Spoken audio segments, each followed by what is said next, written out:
Well, I've had a couple hours with the lens. This is a new 250mm f4 Fujifilm GFX lens for the GFX series. By the way, wonderful two features present on this lens. It has 4 AF on buttons here, one at 12, 3 o'clock, 6 o'clock, and 9 o'clock. But it also has internal image stabilization. There are only 2 GFX lenses that have that. The other is 120mm. Well, this lens has absolutely blown me away.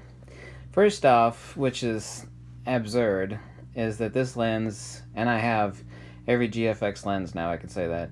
This lens is jackrabbit fast. Fast. And amazingly, it's always harder to get sharp shots at slower shutter speeds. Half the answer of that is the fact that it has optical image stabilization, but after about 2 hours of testing, I've found out that I have a near 100% hit rate on sharp shots at 1/40th of a second. Yeah, let me repeat that. 1/40th of a second and below.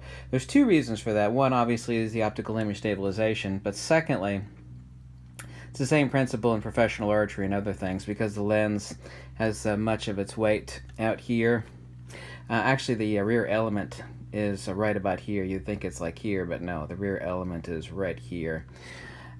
Most of the weight is forward. This acts as a stabilizer, so the OIS, combined with the fact that much of the glass is forward, acts as a secondary stabilization agent. So this is ridiculous. The lens is jackrabbit fast and completely unheard of medium format from any manufacturer, including Fujifilm, is that it could do handheld shots with insanely high accuracy, near perfect accuracy, I found, at 1/40th of a second below, and that's absolutely batcrap crazy.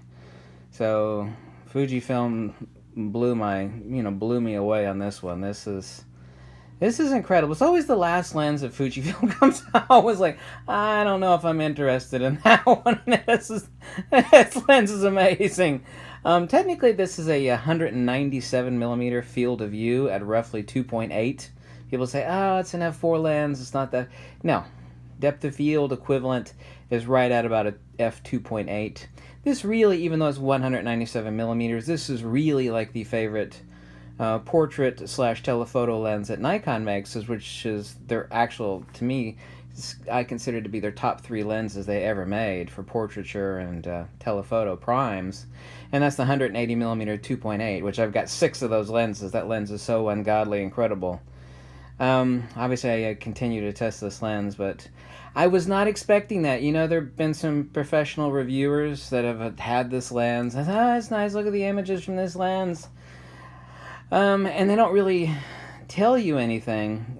This is actually one of the downfalls of people that are known famous photographers that get a lens for testing, and they take some nice shots with it, but they don't really tell you anything wonderful. They take some nice shots with the lens, but the important stuff, they don't have the wherewithal to know or to tell you. But this lens is incredible. That's absolutely unbelievable. It is jackrabbit fast on autofocus, even in low light. It's pretty amazing, to be honest with you. And unbelievable handheld shots at 1/40th. On medium format, it's basically impossible. Everybody else will tell you that it's much harder. And I got better handhold grip than most people do, but it's extremely hard to get slow shutter speed, sharp shots with any kind of decent hit rate. It's amazing. Yeah, so I'm going to go out and do a bunch of shots with 250mm, and Fuji!